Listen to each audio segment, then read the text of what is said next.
elle est éternelle. Amen. Voilà, et nous croyons que Dieu a un programme de grâce et de bénédiction. Amen. Vous aimez les fêtes? Voilà. Et il y a des fêtes dans toute la Bible. Vous avez remarqué?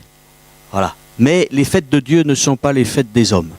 Sont complètement, excusez-moi, différentes. On va lire dans les Saintes Écritures et on va faire une lecture dans le livre de l'évangile de Jean,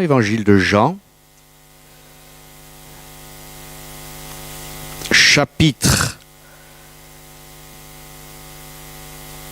12.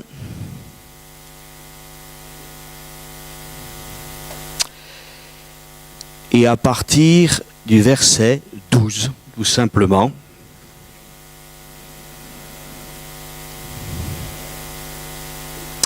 Voici ce que nous lisons, Jean chapitre 12 et verset 12. Le lendemain, une foule nombreuse de gens venus à la fête, ayant entendu dire que Jésus se rendait à Jérusalem, prirent des branches de palmier et allèrent au-devant de lui en criant « Hosanna !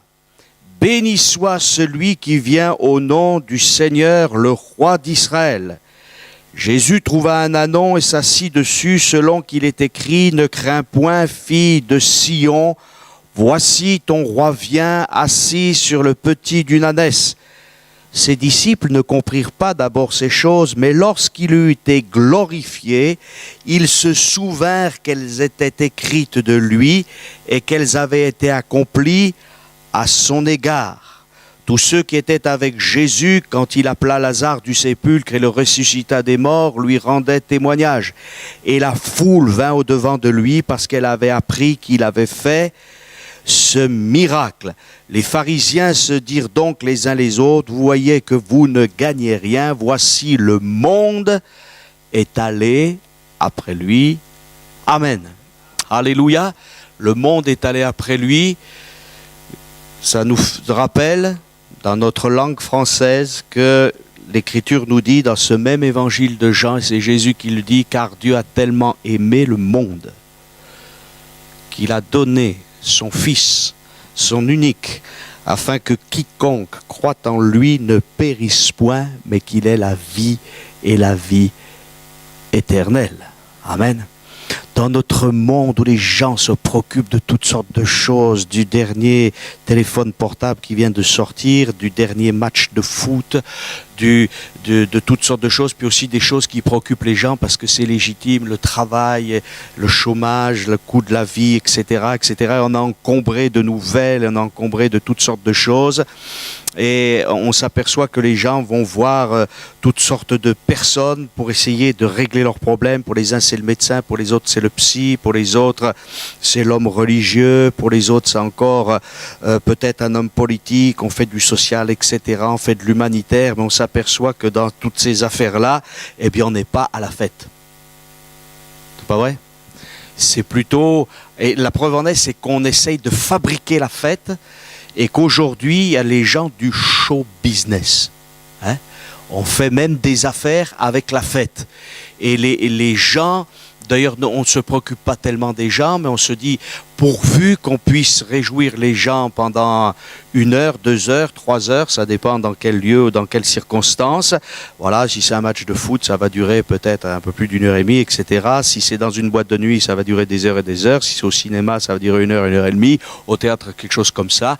Et en fait, on est des consommateurs. On est simplement, pour certains, des tiroirs-caisses pour donner un petit peu de rêve, soi-disant un petit peu de bonheur, mais ce n'est pas la vraie fête. Dieu a institué des fêtes pour qu'on puisse se réjouir en lui. Amen. Alors, s'il y a quelqu'un qui est pour la fête, c'est Dieu. Paradoxalement, hein. Mais il ne fabrique pas la fête au sens où on peut le concevoir nous. Il ne prend pas de l'argent. Il ne nous dit pas, si tu me donnes de l'argent, je te rendrai heureux.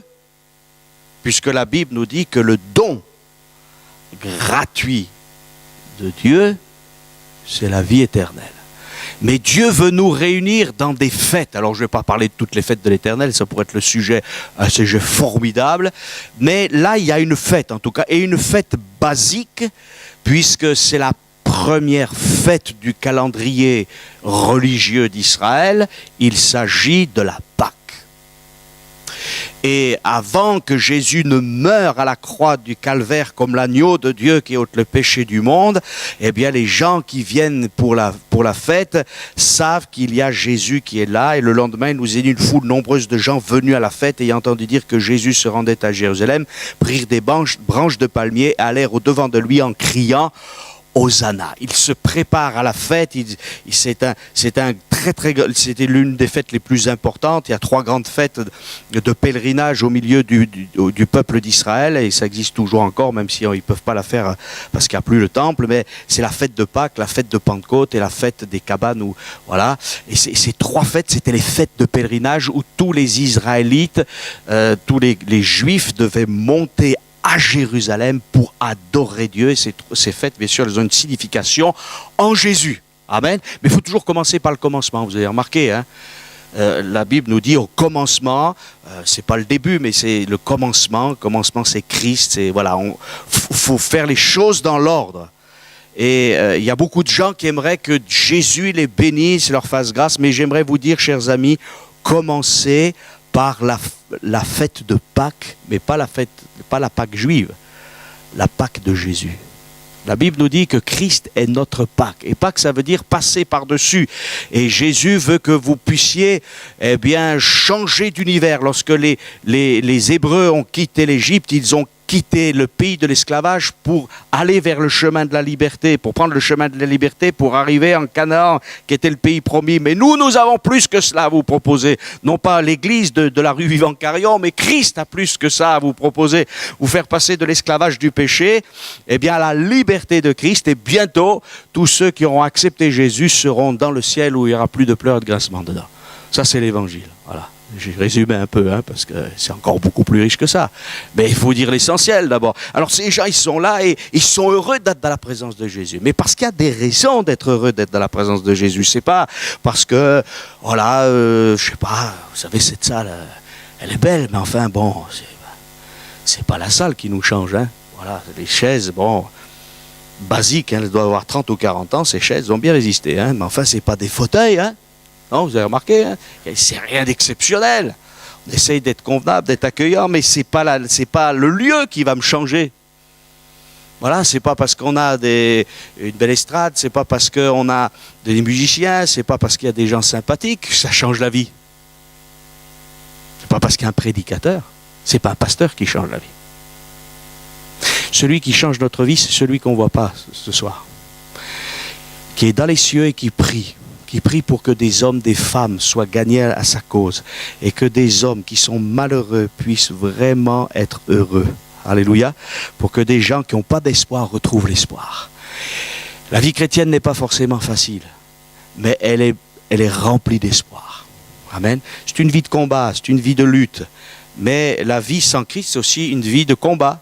C'est une vie de lutte sans espoir. Alors, quitte à tout prendre, vaut mieux une vie de combat, de lutte, même de difficulté, avec quelqu'un qui nous encourage, qui nous aide, qui nous secourt et qui nous dit, tu sais, c'est là-bas. La Bible nous dit que Dieu parle tantôt d'une manière, tantôt d'une autre, et on n'y prend point garde. Et vous savez que c'est un peu pareil avec les enfants. Des fois, on leur dit, fais ça. On leur dit gentiment. Puis des fois, on leur dit, il faut que tu fasses ça. Hein? Puis des fois, même le ton, il monte un peu trop. Puis des fois, on ne va pas leur dire, fais simplement ça, mais allez, tu vois, il faudrait que tu fasses ça, etc. Et Dieu parle toujours un peu comme ça, mais c'est le même but. Il s'est fixé un but, c'est sauver ton âme. Voilà, il faut que tu règles certains problèmes avec Dieu, et bien Dieu va t'aider. Et ces gens sont là, ils sont dans l'attente de quelque chose. Bien sûr, eux, ils ont leurs concepts, ils ont leurs idées. Et très souvent, nous aussi, on a nos concepts, on a nos idées. Et je vais vous dire, Dieu va faire au-delà de nos concepts et de nos idées. Et il y a même des concepts qu'il va démolir complètement. Mais il va vous donner quelque chose de bien meilleur. Ces gens sont là, ils coupent des branches de palmier. On est en Orient, là, Moyen-Orient. Donc On acclame le roi. La Bible nous dit même que dans d'autres textes des évangiles, qu'ils ont mis des vêtements par terre et tout ça. Ils ont voulu faire une route pour Jésus. Il arrive. Il est là. Et il crie « Hosanna !» Alors bien sûr, cette fête, c'est la fête que vous avez peut-être connue si vous avez fréquenté un lieu traditionnel du christianisme. Alors, il y a des rameaux, soi-disant, puis il y a des gens qui vous bénissent les rameaux, vous savez, avec de l'eau bénite. Mais ça n'a rien à voir avec l'évangile, ça. C'est de la superstition, c'est diabolique, ça. Je vais loin, hein, mais je dis vrai. Vous savez, un jour, il y a un pasteur, on l'a invité à venir dans une maison parce que c'était mon pasteur, mon premier pasteur, et on lui a dit, mais il y a quelque chose de bizarre dans cette maison, on entend des bruits, on n'est pas bien, on est dans la peur. Et puis quand le pasteur est arrivé dans la maison même, il y avait des branches soi-disant bénites partout, bénies là partout. Là. Alors le pasteur, il a compris, il a dit, mais qu'est-ce que c'est que tout ça? Il y avait plein d'idoles, il y avait plein de statues de saints. Voilà. Alors le pasteur a dit, vous voulez vraiment être heureux? Nettoyez votre maison. Et ces gens, parce qu'ils cherchaient la liberté, ont nettoyé leur maison. Et à la place des bouts de bois avec soi-disant de l'eau bénite, ils ont laissé Jésus venir dans leur cœur. Et tout a disparu. Vous voyez, des fois c'est simple, hein, se débarrasser d'un bouquin de magie, d'un bouquin d'ésotérisme, le mettre de côté, se débarrasser de choses qui n'ont rien à voir avec l'évangile. Vous voyez, des idoles, des choses qui sont impures, comme dit l'Écriture, qui nous embarrassent. Alors il y a des gens, ils lisent toutes sortes de livres et puis ils sont tourmentés. Débarrassez-vous de ces livres, débarrassez-vous de ces musiques d'enfer. Et des gens, ils écoutent du métal, des tas de trucs bizarres, avec des paroles diaboliques, avec des paroles bien sûr, c'est en anglais souvent. Alors, mais excusez-moi l'expression, balancez tout ça à la poubelle. Et puis reprenez de saines lectures, et notamment la Bible. Voilà. Et là, il crie « Hosanna !» faut que tu nous sauves. Voilà. Sauve-nous par ta grâce. C'est ça, il faut la grâce, là. La grâce de Dieu. Ils ont raison de demander la grâce de Dieu. Parce que c'est la grâce qui nous sauve. Vous savez que la grâce de Dieu n'est pas apparue d'un seul coup, là, comme ça, même avec Jésus. Dans l'Ancien Testament, il est déjà question de la grâce. David parlera de la grâce de Dieu et de la miséricorde de Dieu. Et même il dira à un moment donné, tu ne désires pas des holocaustes, ou quand bien même j'égorgerais 10 000 moutons, 10 000 brebis, mais c'est pas ça ce que tu veux. Tu veux un cœur contrit et brisé. Un cœur qui se repent, un cœur qui dit j'en sais trompé, ça va pas. Alors ces gens, ils étaient heureux d'accueillir Jésus. Je ne sais pas si vous connaissez Jésus. Notre ami a dit tout à l'heure, ben Jésus, on ne le connaît pas finalement. Hein. Toujours, il y a un pasteur qui a écrit un très très bon livre, d'ailleurs vous pouvez vous le commander à la bibliothèque. Je fais rarement de la pub pour les livres, mais Jésus, ce célèbre inconnu. Très célèbre Jésus, on ne le connaît pas, les gens ne le connaissent pas. On le connaît par la littérature, par l'histoire, par les philosophes, parce qu'on nous a appris à l'école. Alors soit si on était dans une école privée, on nous a dit « Ah ben vous savez, c'est bien Jésus, oui, mais peut-être un peu de catéchisme, mais on ne l'a pas découvert comme sauveur. » Puis dans d'autres écoles, on dit « Oh, Jésus, c'est de la superstition, c'est un mythe. » Qui croire? Eh bien, Jésus est vivant, et vous pouvez le rencontrer ce soir. Et ces gens ont dit « Béni soit celui qui vient au nom du Seigneur. » Alléluia. Jésus est venu au nom de son Père. Voilà. Et d'ailleurs, Jésus dira quelque chose de terrible, parce qu'il dira, moi je suis venu au nom de mon Père, vous et d'autres sont venus en leur propre nom, et vous les avez reçus. Moi qui viens au nom de mon Père, eh bien vous m'avez rejeté. Et il faut reconnaître que tous les hommes de tous les temps, dans un premier temps, ont toujours rejeté Christ. Il n'y a pas que la foule qui crie crucifie ou les Romains qui exécutent Jésus sur cette croix qui sont les coupables, mais nous n'avons pas naturellement tourné nos regards dès le départ lorsqu'on est né vers le Seigneur. C'est pas vrai. On a fait selon nos concepts, nos idées, mais cette foule, elle a entendu parler des miracles de Jésus, notamment d'un miracle qui est cité tout de suite après. Il nous a dit que tous ceux qui étaient avec Jésus, quand il appela Lazare du sépulcre et le ressuscita des morts, lui rendaient témoignage, et la foule vint au-devant de lui parce qu'elle avait appris qu'il avait fait ce miracle. Et ce miracle-là, il était bien particulier parce que Jésus a fait deux autres résurrections qui sont nommées dans les évangiles, mais Lazare, son ami, était mort depuis plusieurs jours. Et Lazare est vraiment ressuscité. Et il faut reconnaître qu'au-delà, déjà quand quelqu'un est guéri dans son corps, c'est glorieux. Quand quelqu'un est débarrassé de la puissance des ténèbres, qu'il était possédé, qu'il est libéré, c'est glorieux. Mais quelqu'un qui revient d'entre les morts, c'est l'ennemi la plus terrible, la mort. C'est l'issue de toute chose pour les gens de ce monde. Ils se disent après c'est fini. Non, après c'est pas fini.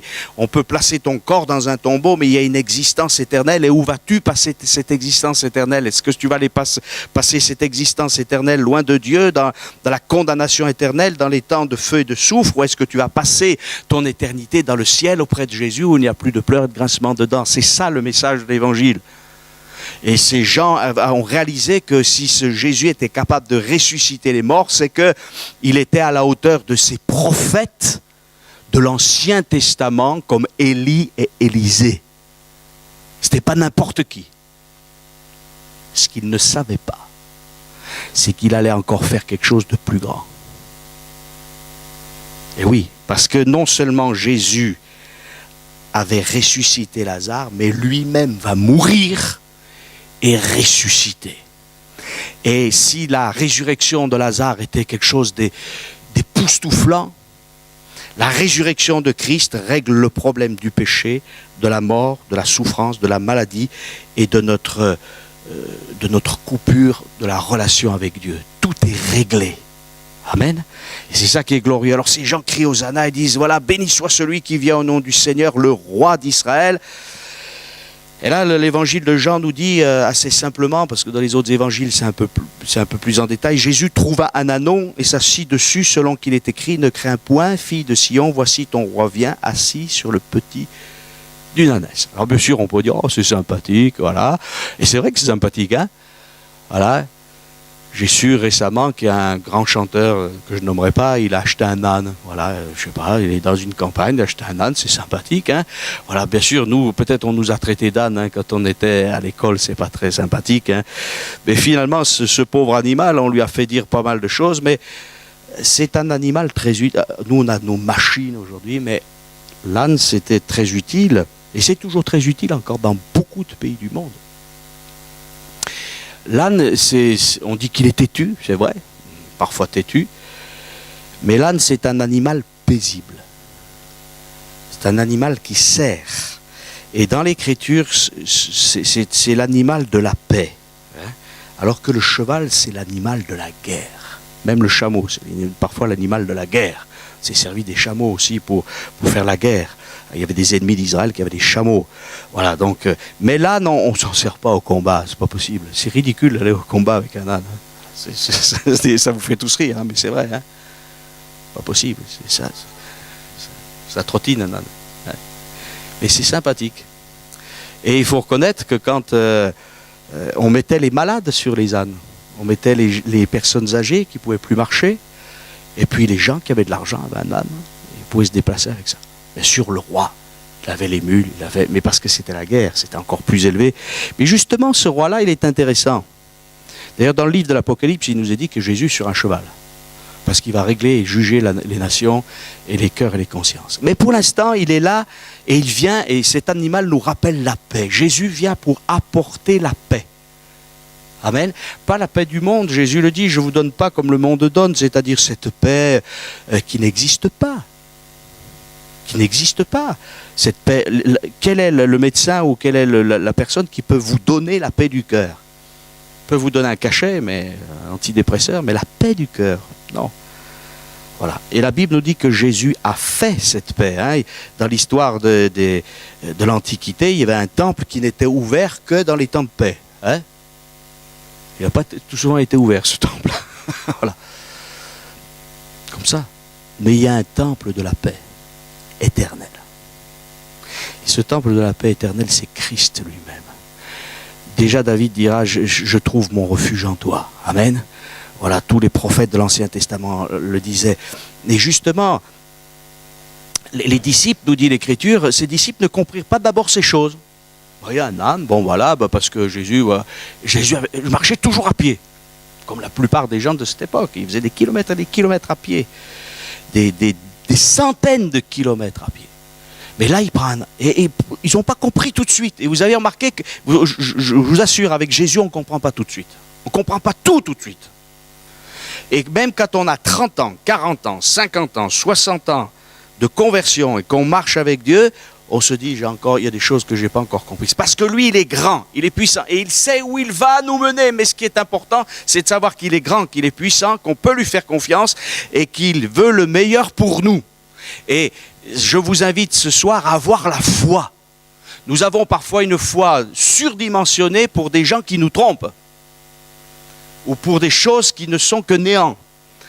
Mais le Dieu qui a créé les cieux et la terre, et le Dieu qui a envoyé Jésus-Christ sur cette terre, il l'a envoyé pour que nous puissions placer notre confiance absolue en lui, et il ne vous décevra jamais. Vous pourrez être déçus de tous les hommes de toute cette planète, même les meilleurs, même les plus excellents, jamais de Jésus.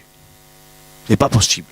Parce qu'il nous aime d'un amour éternel, c'est le plus grand des pédagogues, c'est le sauveur du monde. Et l'Écriture nous dit que c'est les disciples, ensuite on dit, mais oui, lorsque Jésus a été glorifié, on en parlera pendant quelques instants, ils se souvinrent qu'elles étaient écrites de lui et qu'elles avaient été accomplies à son égard. La Bible, c'est un livre de prophétie. Dieu annonce ce qu'il va faire et il l'accomplit. Et beaucoup de prophéties concernant Jésus ont déjà été accomplies. Et bientôt viendra encore d'autres prophéties qui vont s'accomplir parce que Jésus va revenir. Et aussi certain qu'il est venu dans son humilité pour procurer la paix, aussi certain il reviendra glorifié d'une manière triomphale aussi pour exercer sa justice et sa sainteté. Amen. Alors ça fait du bien de se dire que la parole de Dieu n'est pas un vieux grimoire dépassé. Ce que Dieu dit, ça s'accomplit. Et ce soir, Dieu veut te sauver. Amen.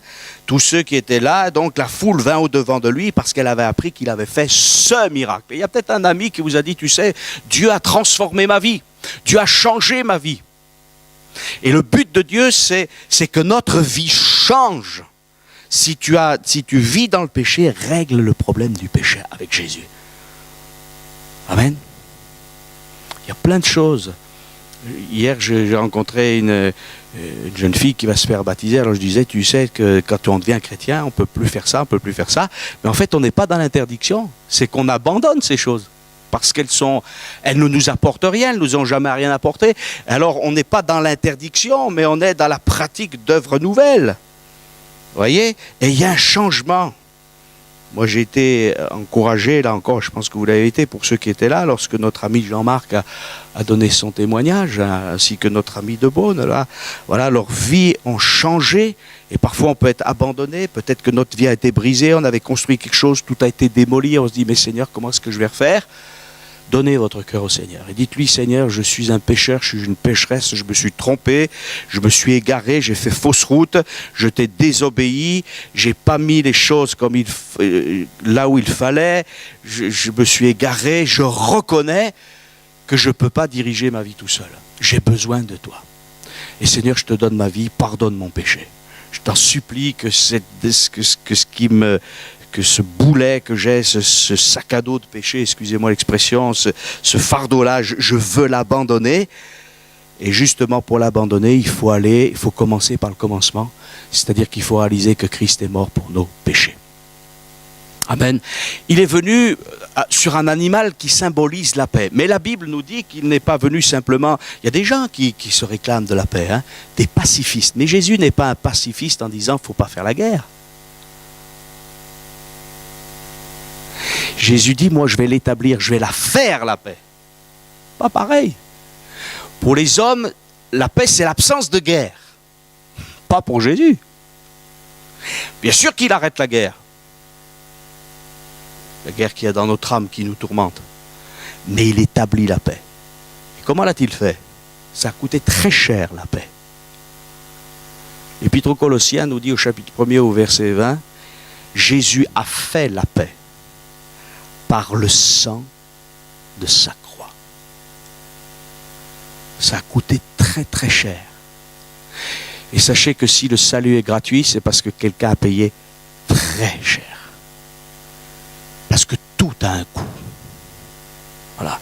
Et cette paix, elle est extraordinaire. Alors, et Jésus ne vient pas comme un pacifiste. Il y en a plein de pacifistes, idéologie pacifiste, vous savez, mais pendant que certains... Mais Jésus si vous voulez, a établi la paix parce qu'il a fait la guerre. Alors je vais simplement dire que Jésus a fait la guerre et il a triomphé. Et Jésus n'a pas gagné une bataille, mais il a gagné la guerre. Et c'est pas pareil. Et il y a 4 aspects où le Fils de Dieu a combattu à la croix, parce que la croix, c'est le plus grand combat de l'univers. Et la Bible nous dit que Christ est mort, bien plus il est ressuscité. C'est-à-dire que la croix, c'est pas simplement la mort de Jésus, mais c'est la mort de Jésus et sa résurrection. C'est ça le message de la croix. Et Jésus a été vainqueur en face du diable. Il a combattu et il a établi la paix. Et pourquoi? Parce qu'il nous est dit, il a dépouillé les autorités, les dominations et les a livrées publiquement en spectacle en triomphant d'elles par la croix. Donc, si tu es tourmenté parce que tu as fait du spiritisme, tu as trafiqué avec l'astrologie, tu as fait toutes sortes de choses, mon ami, n'aie pas crainte, réfugie-toi en Christ. Abandonne toutes ces pratiques. Crie à Dieu. Si des gens t'ont jeté des sorts ou t'ont fait toutes sortes de folies, ne t'inquiète pas, tu cries à Dieu et il va te libérer. Et tu vas rentrer dans sa paix. Amen. Quelqu'un peut être malade, Jésus guérit aussi. Ça, c'est une victoire. Et dès à présent, nous avons un avant-goût du ciel. Amen. Bien sûr que nous combattrons encore en face de l'adversaire parce qu'il va venir. Mais néanmoins, la guerre a été gagnée. Voilà. Et Jésus guérit les malades. Et lorsque nous serons dans le ciel, il n'y aura plus d'arthrite. Plus de rhumatisme. D'accord? Parce que c'est le but final. Le diable, il n'y aura plus. Il sera lié pour toujours et condamné pour toujours. Il n'aura plus d'influence. C'est ça le terme final. C'est pour ça que je vous dis que Dieu a gagné la guerre en Christ. Tant qu'on sera sur cette terre, on a encore des combats, mais on est avec celui qui a gagné. Il a gagné. Et c'est pour ça qu'il dit à la croix du Calvaire, tout est accompli. Moi, je peux perdre des batailles, mais lui, il a gagné la guerre. Et c'est comme ça. Vous voyez? Et c'est pour ça que si j'ai perdu une bataille, je me réfugie en lui, je dis maintenant la prochaine bataille, je vais la gagner avec toi. Vous voyez? La maladie, le diable, c'est important, le péché. J'ai entendu des gens qui m'ont dit, vous savez, moi je suis comme ça, et vous ne me changerez pas. Alors c'est vrai que si quelqu'un me dit ça, ou si je vous dis ça, c'est vrai. Parce que moi je ne peux changer personne. Mais Jésus peut nous changer. Voilà. Et si tu es colérique, bien, le Seigneur va te changer. Si tu es craintif, le Seigneur va te changer. Mais souvent, c'est le péché qui nous ruine, parce que c'est notre passé. Il y a des gens, ils ne supportent pas qu'on leur fasse des reproches, parce qu'ils ont un passé tellement lourd qu'ils se disent de toute manière, ben voilà, je suis un paria, etc. Mais quand Jésus nous a pardonné, bon, maintenant c'est réglé. Donc on est une nouvelle créature, on va réagir différemment. Si on a été écrasé, si on a été détruit par le péché des autres aussi, Dieu va nous restaurer. Amen. Jésus restaure. Et le péché, la Bible nous dit que c'est la honte des peuples. Tant qu'on a la souillure, tant qu'on a le poids de notre péché, l'adversaire peut nous dire, t'as vu ce que tu es, t'as vu ce que tu es. Mais si le sang de Jésus nous purifie de tout péché, l'Écriture nous dit que je me réfugie en Christ. Et les accusations du diable tombent. Le Seigneur, lui, peut me faire autant de reproches parce que lui, il a le droit de me faire des reproches. Mais la Bible nous dit, et c'est Paul qui le dit, de se méfier de l'accusateur des frères. Si Dieu vous fait un reproche, écoutez, c'est important.